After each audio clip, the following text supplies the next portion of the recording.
To find another's unlikely, cause I'm the one, don't doubt me. And you can try, but you can never be, cause nigga, you ain't nothing like me. I'm going real hard for the team. What's going on, y'all? Welcome back to the Shelf Life Podcast. It's your gracious host of the show, Laveau Knows. And as always, you're going to get a little taste of the lifestyle of Top Shelf 17, learn a little bit about the new way of handling finances with Top Shelf Financial, and my co-host, of course, Bass Boogie. What's up, everybody? This is your boy Styles, Bass Boogie Collins. We're here with Top Shelf Financial, Top Shelf 17, the brand. And, you know, we're here at Studio 17 on the Shelf Life Podcast. Come on. We got a very special guest today. This man is out here stamped in the AV. He's a big, crucial part to for entertainment here. Entertainment hub. Entertainment hub. Not just entertainment hub, but sports hub here in the AV. We got John Smelzer. Did I say that right? Yep, that's right. There you go. Yep. Thank you for coming, John. My pleasure. Good to be here. Founder of AV Alta. Yep. Coming out with the first semi-pro soccer team here to the Antelope Valley. Fully pro, fully professional. Oh, we're fully professional? Yes. Excuse me? Yeah. Oh, no, that's a beautiful thing. Yeah. These guys, this is their career. This is what they do. No, that's awesome. No part-time jobs. These guys are, making a living. Yeah. There it is. So before we jump all into Alta, Top Shelf and everything, definitely want to hear a little bit more of your story, John. Yep. Did a little bit of digging, and, to say impressed would be, just an understatement, You've been affiliated with the World Cup. You've been around the NFL, CBS, if I remember. NBC, excuse me, and then Fox Sports as well. Yep, that's right. Yep. Okay, so how did that journey start? Where did that journey start?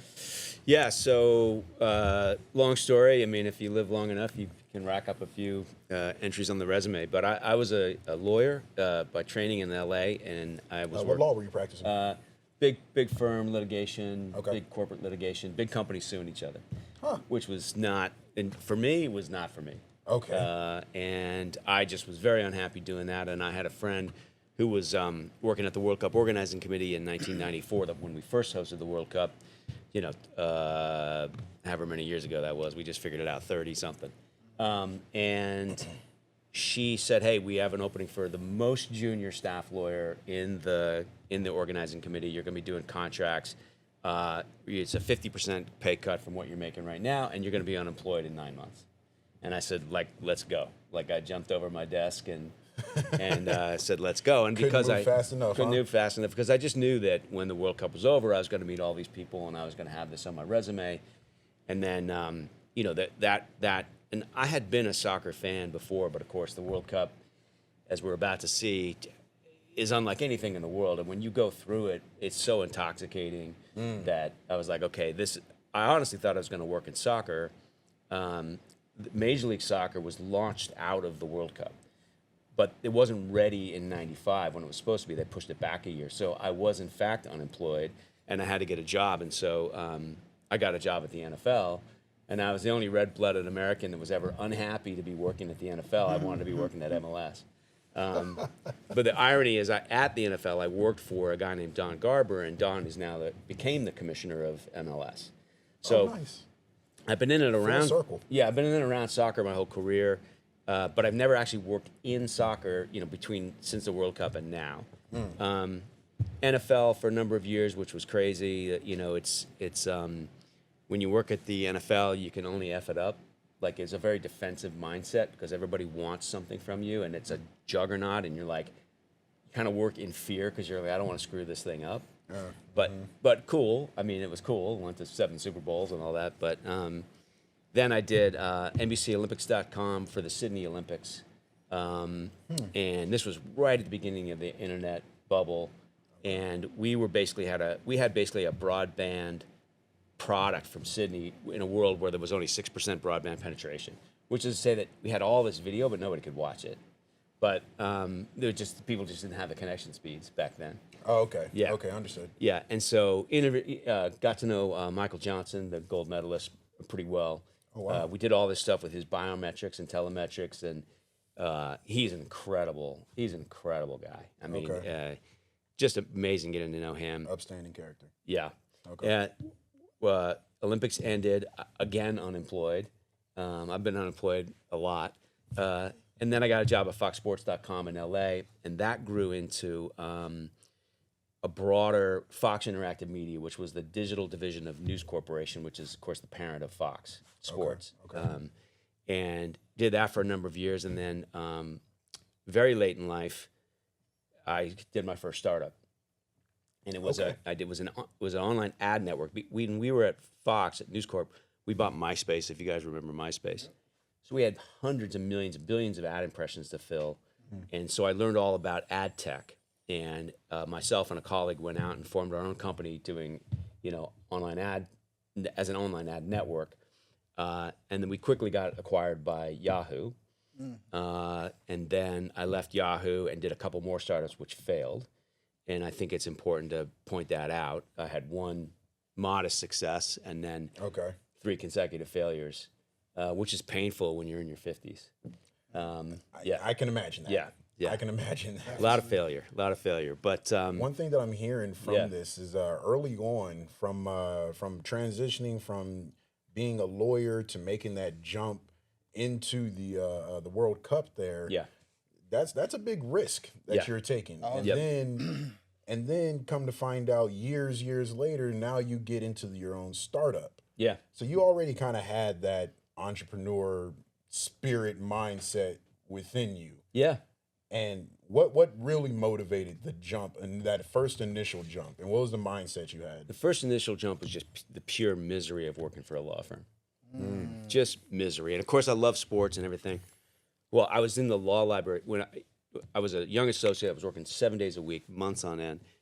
I was in the law library at the law firm in Century City, looking out over the Century Plaza Hotel. January 26th or so was my birthday. And January 26th is your birthday? Yeah.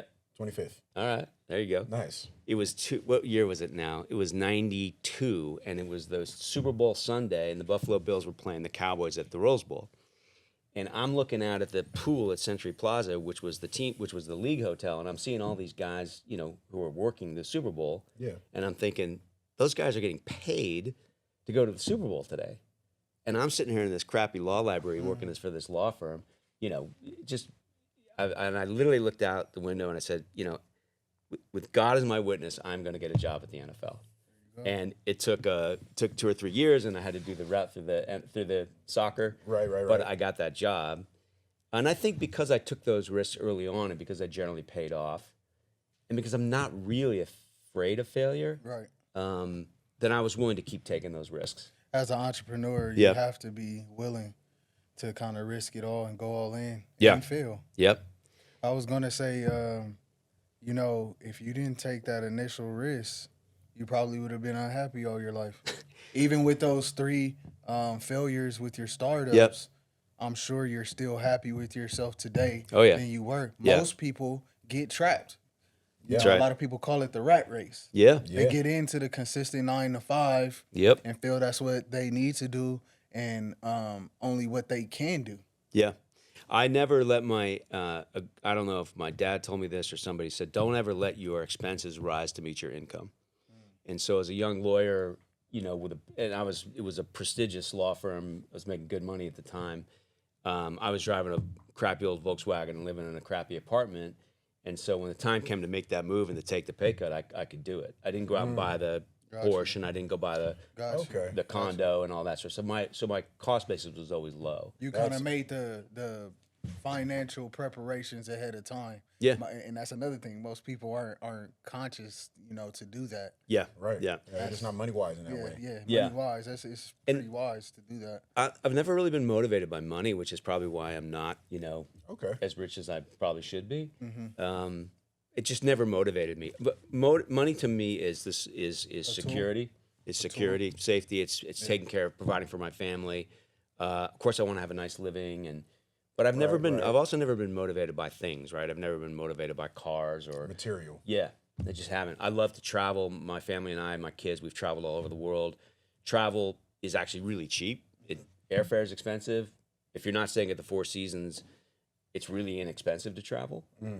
So we've spent a little money on travel, but we lead a very modest life, very modest lifestyle. Yeah, I can resonate with all of that there. Yeah, I yeah. can resonate with all that. So yeah, and then I did the startups, and then this crazy thing was, I had been in the industry for a long time. I knew a lot of people, and it was during the pandemic, and a lot of private equity and big money, they wanted to get into the soccer world in Europe because all those teams, there was no one in the stands. All those teams were losing money. Todd Bowley bought Chelsea, and everybody was rushing. And Michael Dell was doing all these loans to these soccer clubs in Europe. So all these private equity guys wanted to get into football in Europe. Someone called me and said, "Could you make introductions to us? You know, spin up deal flow to meet teams in Europe that we could either loan money to or buy." Okay. And I said, "No, because I don't know anyone in football in Europe." And they said, "Well, what? No. Yeah, why don't you Flat no. Yeah, why don't you try?" And what I found was that because of my Rolodex and all the people I knew in the U.S., turns out I was one phone call away from a lot of people in Europe. Oh, wow. Not even really realizing that, right? There was a lot of American owners over there already. Got in touch with a guy named Alan Pace, who owns Burnley, and went way down the road looking at a whole bunch of teams in Europe, including Preston North End of the English Championship, second division. Okay. In the end of the day, we didn't buy Preston North End, but when we were looking at this, there's a concept in football of these multi-club ownerships. So the thesis is that you buy a bunch of clubs and you have all these back office efficiencies and you have this player development pipeline, largely proven to be false, not a good premise. But a lot of people were chasing it. We were chasing it. Oh, wow. And so we knew about the United Soccer League here in the U.S. as the second and third division behind Major League Soccer. Right. And so we thought, well, let's look at some of these USL teams, and maybe we could buy a team in Europe, a team in the UK, and a team in the US. Okay. So the Preston North End deal died. I was again unemployed, but I knew about the USL and I knew about Lancaster Municipal Stadium. I knew it was empty because Major League Baseball had killed off 41 minor league teams because they pay the salaries of the minor leaguers, and they were like there were just too many teams. So they said to the MLB teams, you can only have 3 affiliates. And there were teams like the Astros that had 4. Okay. And some had 5. Okay. And so that's why the Jethawks were basically shuttered because the Astros had to give up one of their teams, and that was the one they chose. And I knew all this because I was just in the industry, right? I read the trades. Right. But I would drive by the It's empty just being in the right rooms. Yeah, but but I would that's drive good. by the empty stadium. That's more context. I mean, a lot of people didn't really know that. A lot of people were thinking, and I'm sure it has a part to do with it. It was like sales. Yeah. Kind of dropping, decreasing, diminishing, but Yep. you bring in a whole nother context, an industry context. Yeah. to it. In minor league baseball, Major League Baseball has so much money. It just doesn't even matter. I mean, you can imagine how much money the Astros have, and they don't really care. They're trying Those to. contracts, Yeah. those baseball contracts, Crazy. kind of speak Crazy. towards it. So Yeah. I can imagine. So, true story. We would drive. We have family up north. I live in West LA. We would drive past the stadium, and every time we drive past it, I'd say to my wife, "I want to put a soccer team in there." And after like third or fourth time, she said, "Well, quit talking about it and do something." So in December of 2022, I cold called the city of Lancaster and said, "What's going on at the stadium?" And they said, "We got nothing." And I said, "All right, well, give me 3 weeks. I'm going to come up and make a pitch." I got to stop you really quick. As a entrepreneur, as a businessman who has been in the business for a long time, still making cold calls. Yeah. Still making cold calls to make some things happen. Yeah. I just had to point that out. Yeah, I had to no, point it's it out, 'cause you got to do it. Yeah. Some I mean, I people had think something you to get point to a out point. too. Go ahead. I wanted to point out this is way more like relaxed and way more chill. John, how did you end up out here? How did you end up out here in the AV? Yeah. You're a man that, has gone and done a lot of things that people kind of wish and worked in industries that a lot of people wish that Yeah. they did. Yeah. And Yeah, you're out here in the AV. Yeah, I mean, I love the game of soccer, football. I believe in it. It's global. It's unifying. Everyone in the world can relate to it. I love the game. And so all this time when I was working for the NFL and NBC and Fox, I was a big time soccer fan. And so when I had gone down this road during the pandemic of looking at these other teams in Europe, and suddenly got in my mind that I could purchase a soccer team and could run a soccer team, I needed investment. I couldn't do it by myself. Then I found an empty people say to me, what was your market research? How did you choose your market? Right. And it was, I found an empty stadium an hour from my house. And that was the market research. And so I was already in this mindset. And listen, as long as we're being real, what was I at the time, 57? Okay. When you're an unemployed 57-year-old white guy, phone is not ringing. It's not ringing. Now, Not pendulum. too much activity, John. Yeah, the pendulum has swung back a little bit. Okay. But 5 years ago, no one was calling me, and nobody was returning my calls. And my wife said, "Look, maybe you just need to go get a job." Yeah. And I'm like, I think that I have a better chance of making my job than finding one. There you go. And I'm like, I'm going to put all my energy into that. It's just a bet that I have a better luck of finding a job, of creating a job than finding it. And so then when I called the city and they said, so then I came up to the city and I pitched them and I said, look, if you convert the stadium from baseball to soccer specific, I will purchase a USL franchise and bring it to the city. And there's some precedent of this. There's a baseball stadium in Huntsville, Alabama. There's one in Tampa, Florida. There's one in New Orleans where they've made this conversion. And you guys have seen the stadium. It's beautiful. Love the stadium. Yeah. Love what y'all do. Especially our suite. Yeah, it's like a proper football ground, as I would say. Yeah, I would absolutely agree with that. Yeah. No, I certainly agree with that. Yeah, and so the original budget was $8 million. They ended up putting in $18 million. My investors and I put in $1 million, frankly, just to say it was a public-private partnership. But they put the $18 million in, and there's reasons why we get into why they did that. Okay. And so there I was, and I kept waiting for someone to say no, and everybody just saying yes. With the exception of the investors, it took me a long time to raise the money. It took me a long time to raise the money. That was the hardest part because it's not a typical investment. You got to find, it doesn't give you 7% cash on cash every year. You know, there's no money out. It's about long-term enterprise value. Exactly. It's a value the club's going to go up. Thing. Yeah. Yeah. So immediately it rules out like 90% of the investors. It's like, no, that's not what we do, right? That's not our thesis. And so you definitely had to have a soccer fan, right? Yep. Who else is going to do it? It's crazy enough. And then you had someone who could be willing to lose some money before we get to break even. And I found my lead investor today, our principal owner, David Harden, who I had actually known. I had worked with his wife at Fox and kind of forgot he was out there. And another cold call where, I literally typed up an email to him, hey, I got this crazy idea, you want to invest in a soccer team? And I was literally like hovering my finger over to press send. And I'm thinking, he is not going to invest in the soccer. This is like the dumbest thing. Like, he's not going to invest in a soccer team. Right. And I'm like, what the fuck? And I hit send. And he was in Europe, and it was like 3 a.m, and he emailed me right back. Oh, and he crazy. said, he's like, I'm back Monday, let's talk. Crazy. Yeah. So okay. That's how I ended up in Lancaster. It's kind of meant to be, though, Rarely, even if it's met with hesitation, but this is one of those things where just kind of everything aligned, and it, fell into place.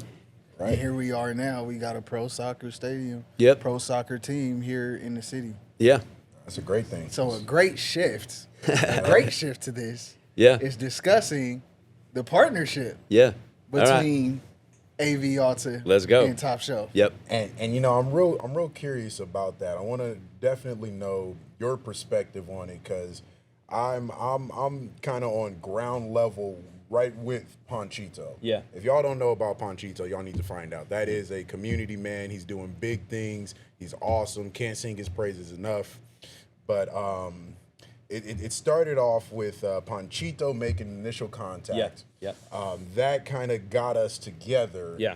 And, we came on and sponsored the club. Yeah. We haven't entered the partnership yet. The partnership came across almost, and, I definitely want to know from your point of view, almost from a negative that turned positive. there was an athletic shirt giveaway. Oh yeah. There was the athletic shirt No, giveaway. I love that shirt. Did you? Yeah, not Awesome. all. I will say this: not all of my investors love that shirt. Right. not, of course. So from what I can, John, Yeah. I knew very clearly that the hesitation was wasn't never from John. You. Yeah, it was yeah. never It was from not John. from you. Yeah. But I do understand that, it's not just making yourself happy. It's other Right. people that need Yeah. to make happy, need to be made happy. So, I mean, it was a situation. We did a giveaway, and it was people running around with top shelf merch. Yeah. Laced I see with it. AV Alta. And I see it's that. still around. I see that shirt every Yeah, day. it's Yeah. still around. The and it original caused is the problem. the most It's- popular. it's iconic. But it's so niche. It's so Yeah. select. Only it was 25, I think Initially, it was. yeah, It was 25. that 25 of that first one that got put It out wasn't there. even that many of those jerseys. They made. they stand out. We go do these school visits, with the players, and we were out in way East Palmdale, Okay. and some kid was wearing one. There it is. There it is. I'm like, you're the lucky winner, man. Yeah, Yeah. yeah. Those the people that have that one, that's going it that shirt did exactly what it was supposed to do. Yeah, I love it. So everything's got a story, right? Yeah. Panchito. So I'm from LA. I don't know anybody in there. Like, I knew no one up here. Yeah. I get the meeting with the city. I go pitch the city manager. They basically say yes on the spot. And then I had this feeling like, holy crap, I gotta actually do this thing now, right? yeah, Because it's all talk at this point. Yeah. I got introduced to Panchito from a guy, Kyle McClung. I don't know if you ever met Kyle. I just started meeting people, right? And There you they go. started introducing. There you go. So I met Panchito very early on, and he said, look, come up here, and I'm going to take you around, and we're going to just meet everybody. We're going to meet all the soccer people. We're going to meet all the school board and Nice. community activists, and we're going to meet Businesses. the businesses, and we're going to meet all these Nice. people. And I said, what are we going to say to them? And he's like, we don't have to say anything. Just tell them, hey, we're here. We have no agenda. There's no ask. We just want to meet you and tell you what we're doing, and we hope you support us. Find some value in it. Yeah. So we met 65 people face to face Nice. in Starbucks all over the AV, and I could have never met those people without Panchito. I mean, but through that process, This was I'm sorry to interrupt, John. Yeah. This was like a mixer or no. We scheduled 65 consecutive individual one-on-one meetings in coffee shops over a course of 6 months. man. Yeah, and he did it. So though, Putting in some in work.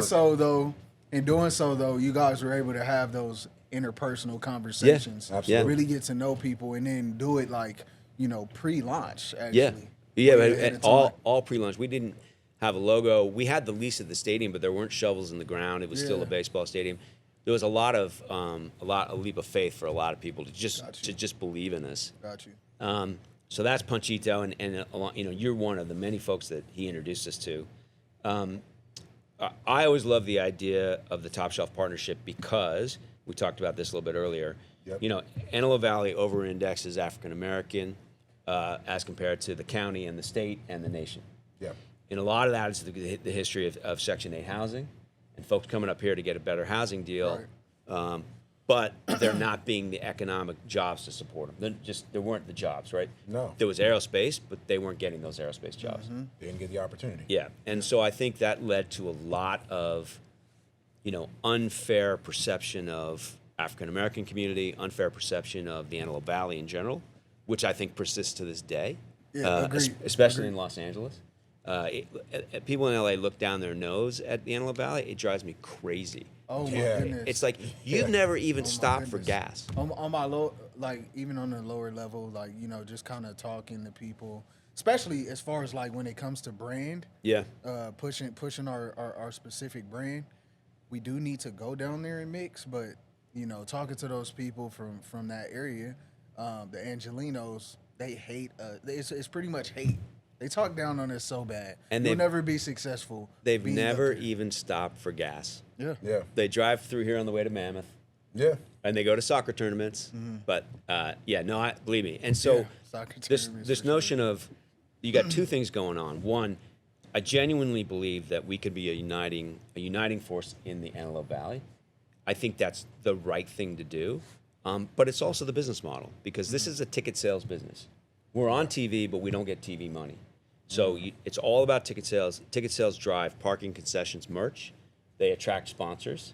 And we need all of that to get to break even. We need all of that and more. We need to do special events. We need to sell player transfer rights. We need to do a lot of things. But it starts with ticket sales. Yeah. So we got to be in the community. It's got to be genuine. The entire community, right? Yeah. And it's the right thing to do. Yeah. So I felt that, getting to know you guys and having an opportunity for you to introduce us to a demographic that I don't think we were reaching. I still don't think we've really reached it. Our fan base, Antelope Valley is 50% Latino. Our fan base is probably 65% Latino, which is great. I love that. Right. But there's a whole big market over there that we're not reaching. That is There's untapped. a whole nother Yeah, section. it's untapped. Yeah, There is a exactly that. populace though, John. Just like for a visual, just visually being at the games and seeing, there is a populace, but Yeah. I'm sure you want it much more We want to grow it. from that demographic. And by the way, we don't do as well on the west side either. wow. we get negative feedback on the west side. I mean, if I'm just being Where the totally, stadium is. well, people tell us. I have had people say to me with a straight face, "You're too Latino. It's not for us. It's not our team." Oh, wow. Yeah, and now I think we're doing better now.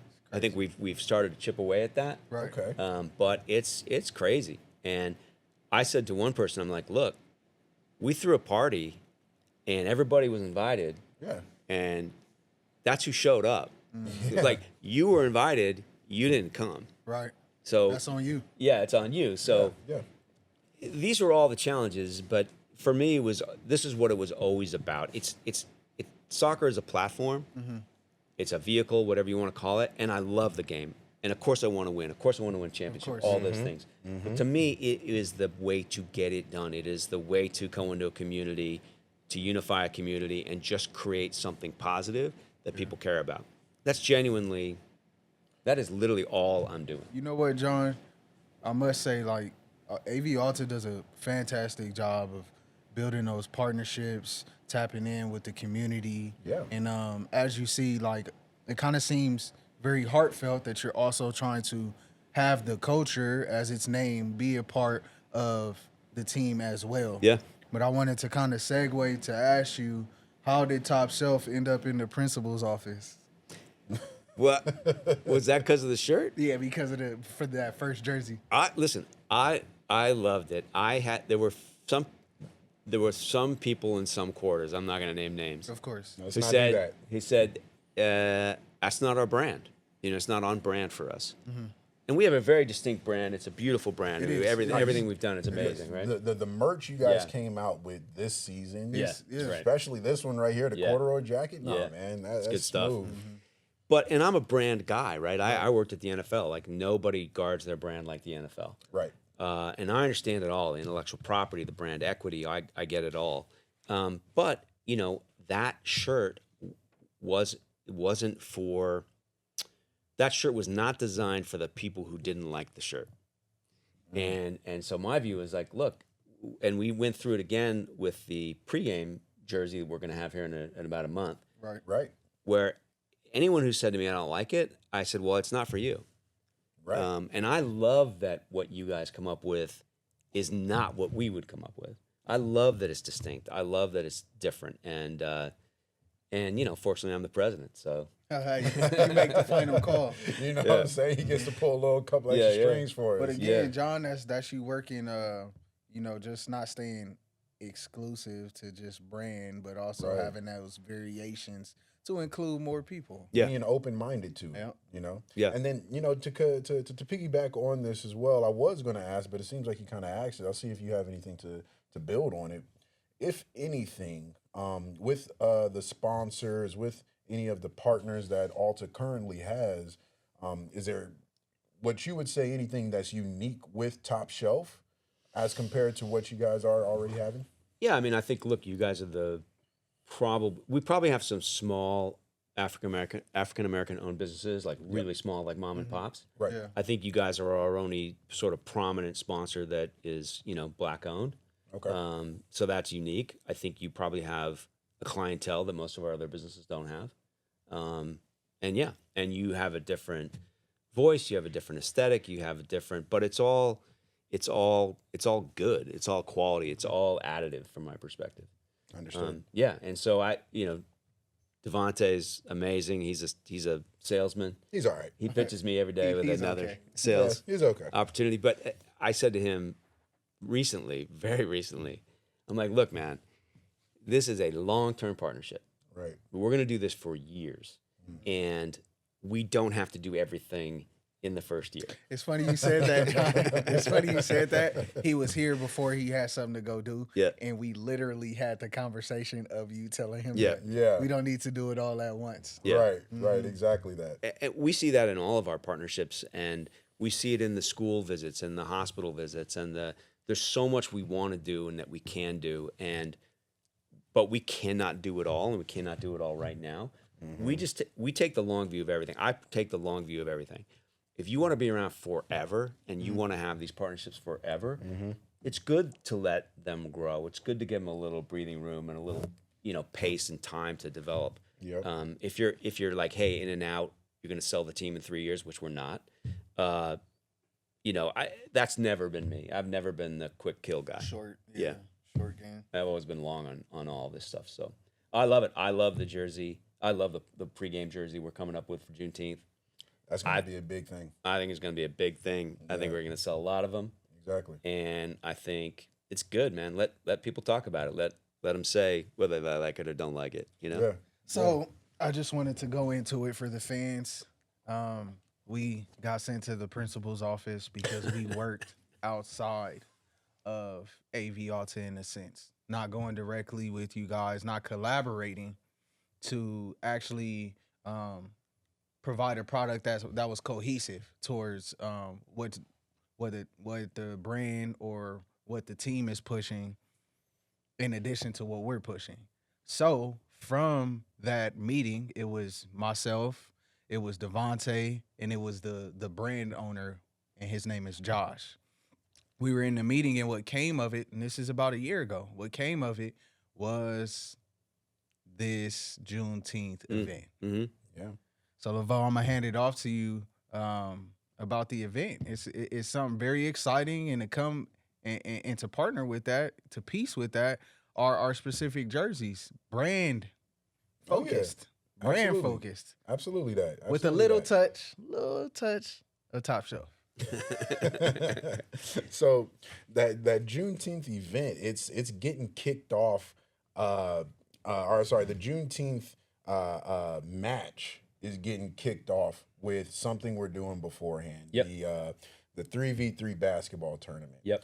And it's getting pushed a lot within the community. We're hearing a lot of people talking about it.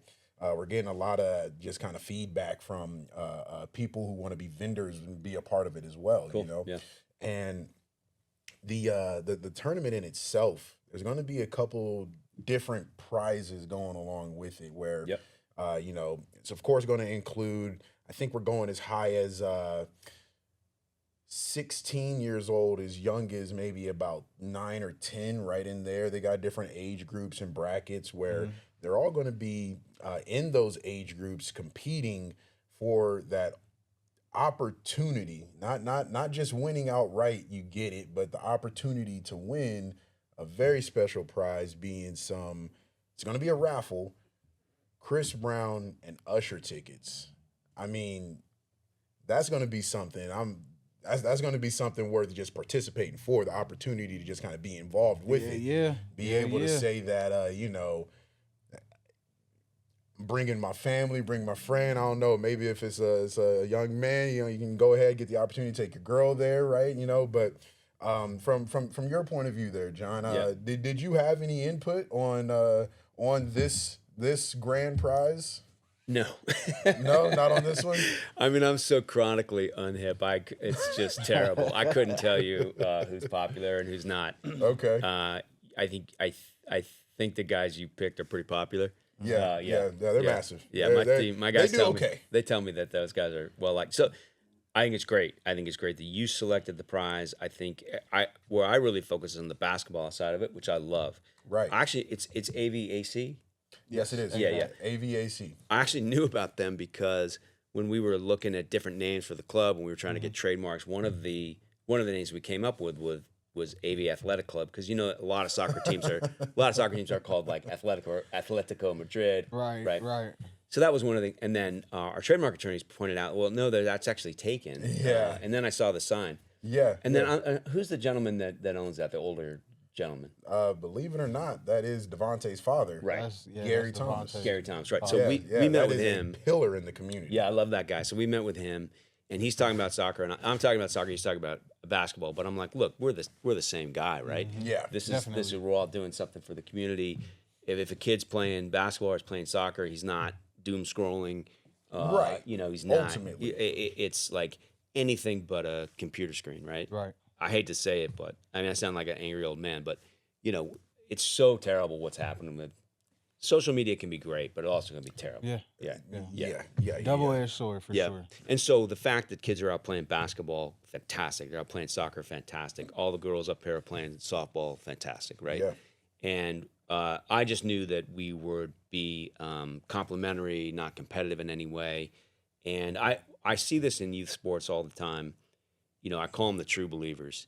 And the true believers are the ones that are there for all the right reasons, right? They're there for the kids, period, full stop. They're there for the kids. And he's a true believer. You sit in a room with him for 5 minutes, you're like, okay, this guy's a true believer.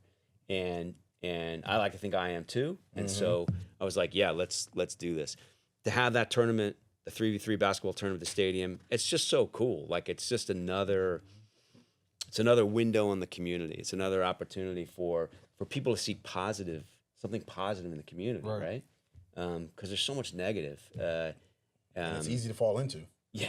It's so easy to fall into. Yeah, especially on social media. So the thing I like, the prize is great.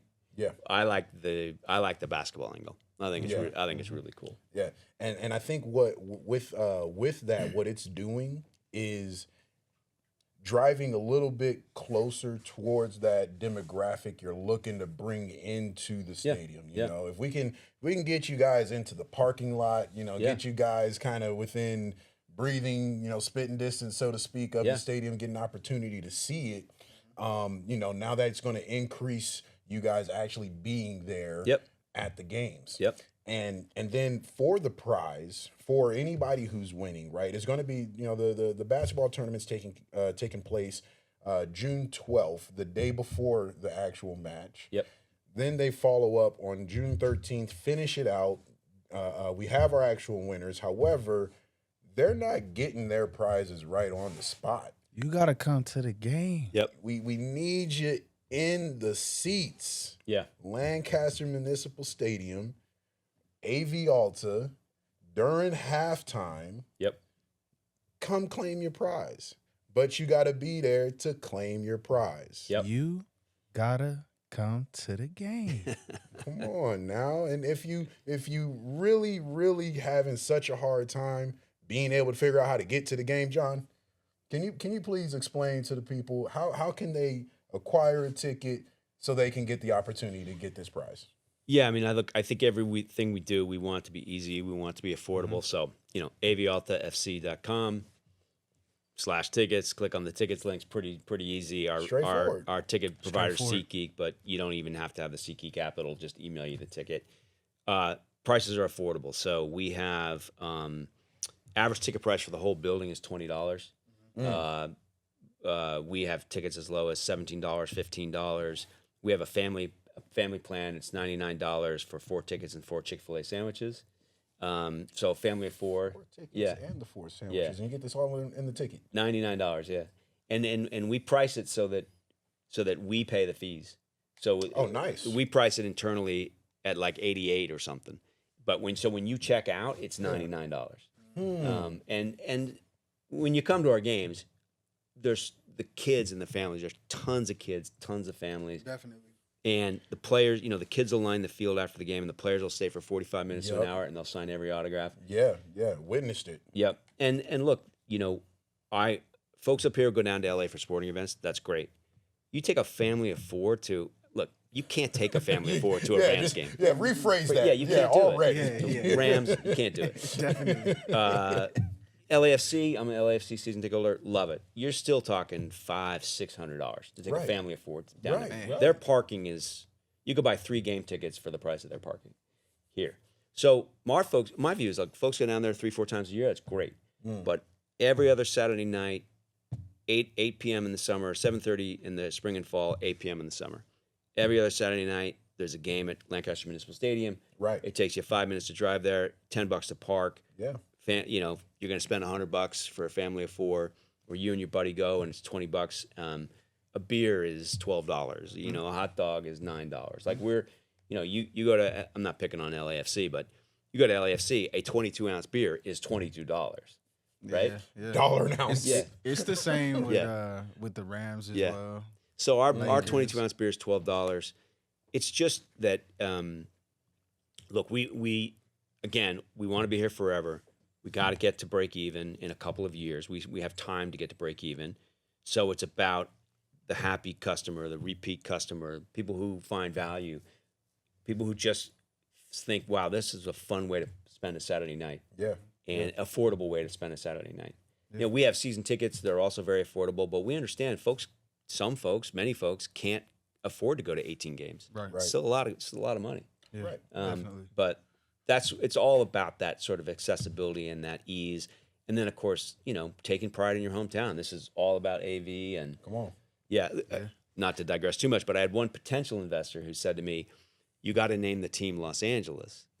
And I'm like, no, man, you're missing the entire point. Yeah. You just don't get it at all. And so, And you're not even from here, yeah, John. Yeah. And I really like how you focused. You made the effort to focus. Yeah. You made the demand. Yeah. Like, we're gonna focus on the area. This is the area's team. yeah, And I think that has led to a lot of the success with merchandising. Yeah. With Yeah. just Attendance. getting butts in seats. Yeah, Yep. attendance. Yep. It's really helping. And in addition, the community. There's a lot of people like us that like to, essentially claim where we're from. yeah. And you should, and and with pride. And look, I have fallen in love with the AV. That's not BS. I grew up in Ogden, Utah, which is a high desert, very similar, and and a military town, Air Force town, Yeah. Hill Air Force wow. Base. Hill Yeah. Hill AFB. Yeah, Yep. and so I've always felt comfortable here, and I think it's because of that. But Yeah. I love this place. I come up over the 14 and come down. The valley and the vista is so beautiful. It is. Just from the stadium, you look around and see the whole valley. Yes. So people should be proud of it, and we see that at the matches. We see a cross section of the community. We see Lancaster, Palmdale. We see East and West, and we see everybody wearing this stuff, with pride. Yeah. And Yeah. deservedly so. So wanna change gears slightly, Yep. John. Right. Want for the business owners out there, some of the entrepreneurs that are out there. You've got amazing team behind you. Yep. We've already spoke a little bit about Panchito. Yeah. William Flores, a great guy. Yep. Ari down there in with the merch. Yep. She's doing amazing Yep. things. Yep. Hugh, that's my guy. I love Shout Hugh. out to my boy Hugh, man. Hugh makes He things is the happen. guy. That He man does. makes things happen. The numbers show it too. Come on, Yeah, man. yeah. Hugh does good Yeah. things, and I'm gonna throw Griff in there too because I like you too, Griff. Dial tone. So you've got this team behind you. As a business owner, as an entrepreneur, what does it mean to you to have that team? Like maybe not them specifically, but what does Yeah. it mean to have a good team? Well, it's everything, of course, and I'll tell you that it wasn't easy. I thought that I would be able to recruit young people from the big pro teams in LA who would want to come up, have a more senior role, Okay. right, build their resume, and then go back down to LA. Okay. That's what I thought it was going to be. Right. I couldn't even get those folks to drive up here for an interview. I mean, they wouldn't even talk to me. Oh wow. So I ended up hiring all local. I call them kids. I shouldn't call them kids, but I'm old enough to be their father. I was gonna say if we go on and do Yeah. that comparison there. There's a huge age gap, which I got to tell you is not always easy, Okay. and I'm not particularly good at managing that gap. Got it. But all local young people, almost none of them had any prior experience doing what they're doing, but all of them believe in it, Yeah. They believe in the community. Yeah. They're all in. And if you look at our content, you know, Marcos and Marcos. Marcos. and Marcos. Vince, our content is so authentic. It is. And it's Marcos is 20, I think. He might be 21 now. Yeah, he's a young guy. Young dude. He's a young guy. He was working 2 years ago. He was working at a gas station.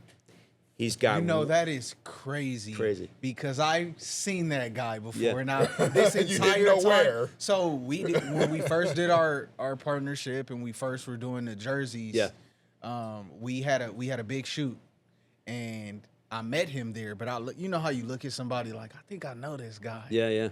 I didn't make the connection until you said that. That's wild. And so he is just super creative guy, and I think he has one of the highest ceilings of anyone in the company. He's got one semester at community college, Man. but his just creativity and his vision is It's just Yeah. unbelievable. And the stuff that we come up with is just it's from my perspective is just so good and it's so authentic. It's authentic because it's authentic. Right. It's authentic because it's from here. We're Right. born and raised here. All these guys. Yeah. And genuine. Yeah. And so look, it's not always easy managing the super young, inexperienced staff, but we're getting there. And you know, I'm trying to mellow out a little bit in my old age. Right. They will tell you I'm not always the easiest guy to work for. That's but most entrepreneurs aren't. No. Right. No. But back to Marcos real quick. You know, talk about cold calling. We used to have an office on Lancaster Boulevard, just right up here. Oh, just right. Yeah. Yeah. That's where I met Panchito. Yeah, before we moved into the stadium. And he literally, we would open the doors during the farmers markets. He Yep. literally just walked in and just said, "Can I make videos for you guys?" And we're like, Nice. "Sure, go ahead." Nice. Man. And then when we saw what he could Nice. do, we're like, "Okay, come work." Yeah, let's bring them on. Yeah. Let's bring them on. Yeah. Okay. Nah, that's great. So I mean, along with the team, I'm curious because here here at Top Shelf Financial, what we teach is proper financial planning and insurance, retirement, all of that for families, business owners as well. Is there any element inside Alta where you're encouraging wealth management, financial planning, anything like that? Yeah, I think for a lot of these young people, it's all very abstract for them. The big thing I say is, sign up for the 401k. It's free money. If you start contributing to a 401k at 22, Yep. you're going to have $1 million when you're not even, before you get to 65. You're going to have $1 million. So that's and it's pre-tax. It's free money. Unfortunately, we're lean startups, so we don't match a lot, but we do a little. But you're able to offer a match. Yeah, no, small, a percentage, but You're able to offer a match. yeah. But the point is that you start thinking about it now. What I found in my experience, was like, I never thought about retirement at all whatsoever. Oh. And then one day I woke up and I've never stopped thinking about retirement ever since that. Oh, really? And you kind of wake up when you're 35, 36, 37, you're like, uh-oh. So it just clicked for you. You're like, whoa, wait, what a minute, And it was probably one of the times I got laid off. And and that's really when I started just doing simple stuff like 401ks, just simple retirement plans. And then fortunately, my wife and I, we've always lived beneath our means. We've always lived modestly. We've always saved. And it's about longevity. Look, stock market goes up, stock market goes down. I don't even look. I never look. It doesn't matter. It's long. It's going to do what it does. I'm in the long run. Every now and then, my wife will get all stressed out. When the market tanks, I'm like, well, during COVID, I was like, A tough time. I'm like, don't even look at the statements. Right. Why would you even look? We're not gonna need that money for another 25 years. Right. Right. So Right, just right. let it ride. Save, contribute, live beneath your means. It's pretty basic stuff, There it but is. hard to do in a society that's constantly throwing you got to have this, you got to have that. We are a consumer Yeah. economy. Yep. Consumer community. This nation just consumes. Addicted to it. Yeah. Yeah. On a massive scale. Yeah. A massive scale. So I want to bring it back to the team. Yeah. I want to bring it back to the field, really. Yeah. Right? Like if I had it, I'm gonna need you to, I'm gonna put because I'm a fan. Yeah, cool. I'm a fan. I'm gonna put my fan hat on really quick, and I gotta ask from from the front office. You know the players, you know the coach, you see the work that they're putting in. Yeah. And once again, from coming from a fan, we have, I want to say right now, we're on a 2-game win streak. Yeah. Right? Yeah. Yep. We're on a 2-game win streak right now.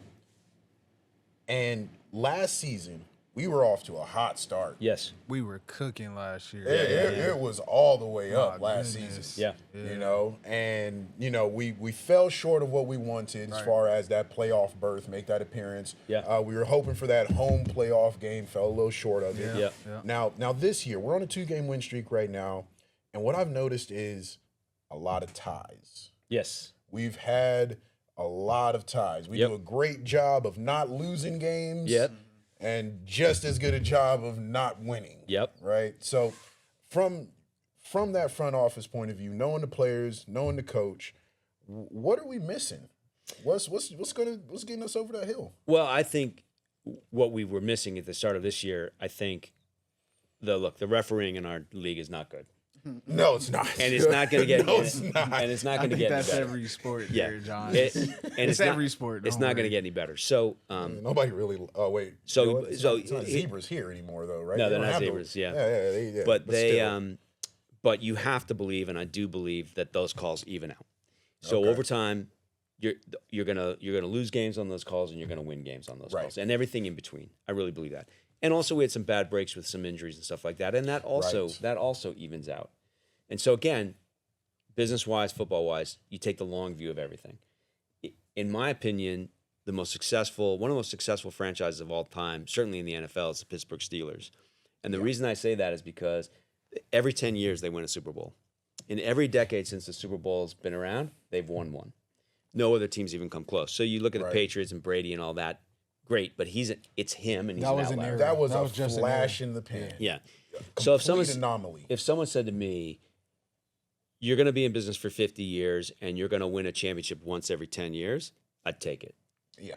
That means that you're not going to win a championship 9 out of 10 years. Okay? So again, you take the long view.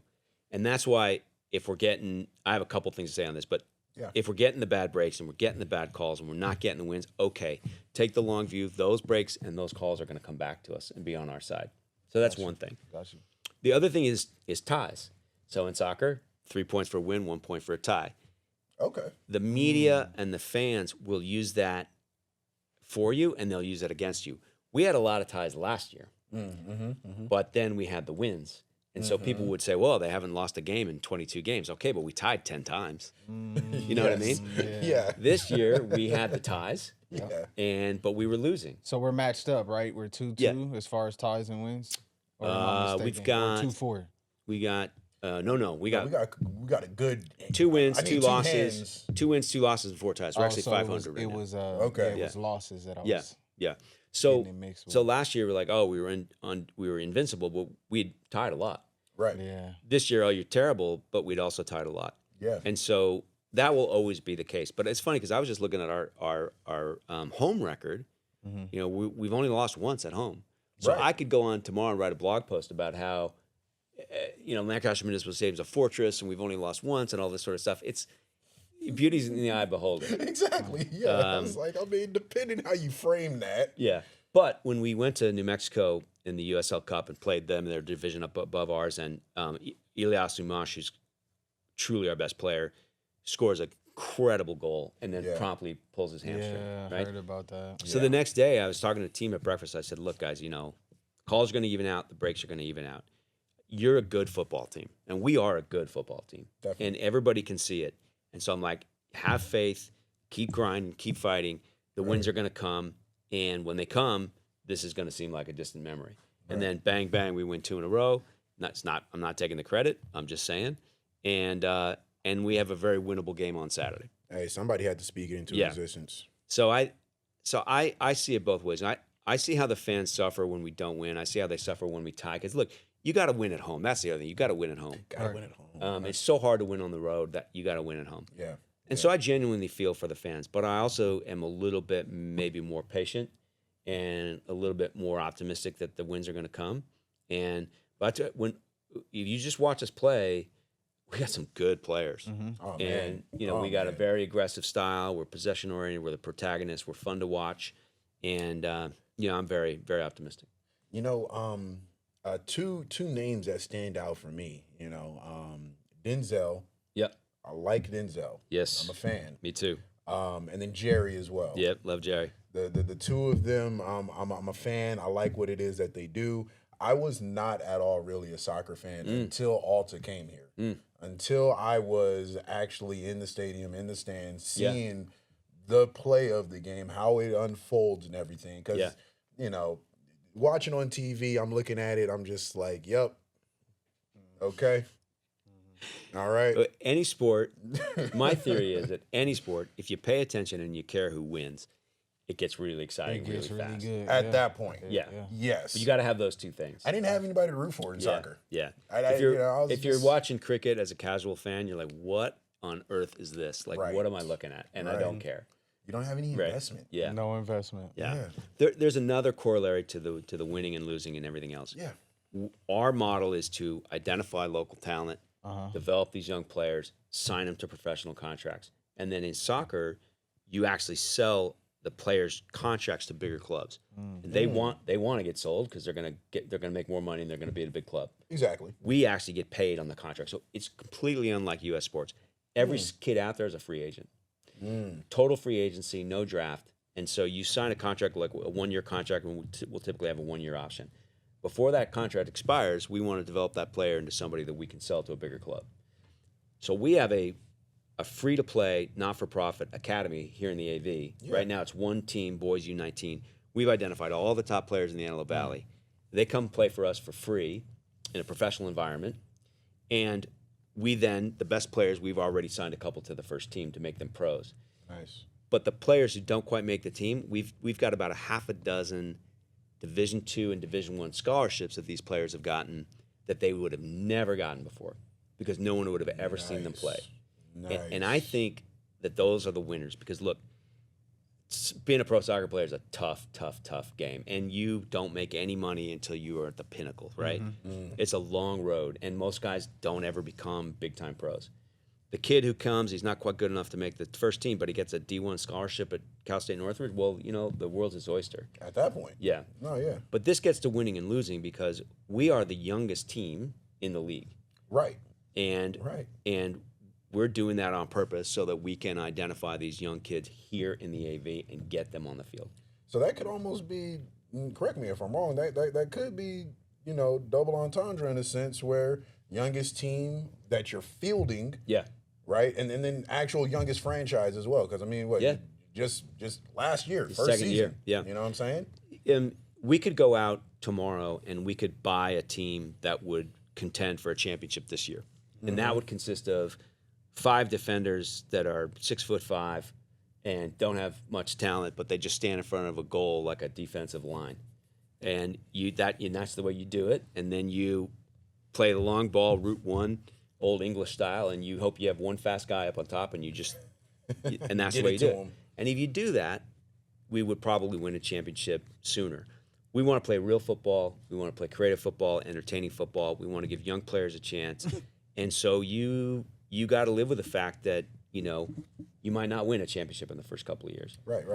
On pure skill and talent and coaching, we absolutely could win a championship this year. Nice. But, you know, look, it's a long shot. A lot of things got to go the right way. You know, one thing that I've been getting on this, like your, how could you say, almost like your personal mantra, one thing is the long view. Yeah. Right? Yeah. Heard it a little bit in regards on the business side with the team, a little on the personal between you and your wife and everything. Yeah. Just ignore some of that stuff. We Yeah. got our sights set here. Yeah. And, you know, I definitely got to commend you for it. I'm taking that away from this podcast Cool. myself. Awesome, yeah. Hopefully y'all can take that away as well. And, you know, to really kind of close this out, like you said, this partnership is going to be something for the long run. We don't Yep. have to do everything immediately. And I definitely am excited for this Juneteenth event coming up, y'all. Yep. It's going to be something big. Saturday, June 13th, 8 p.m. at the stadium. Let's do it. Let's Yeah. do it. Hey, y'all. And Thank the you 3v3, again. the 3v3. Yeah. Make sure you mention it on our way out. Oh, yeah, the 3v3, that's happening on June 12th. What's happening June 12th, the day before the actual match. Come sign up. AVAC's going to be on their website, AVAC United.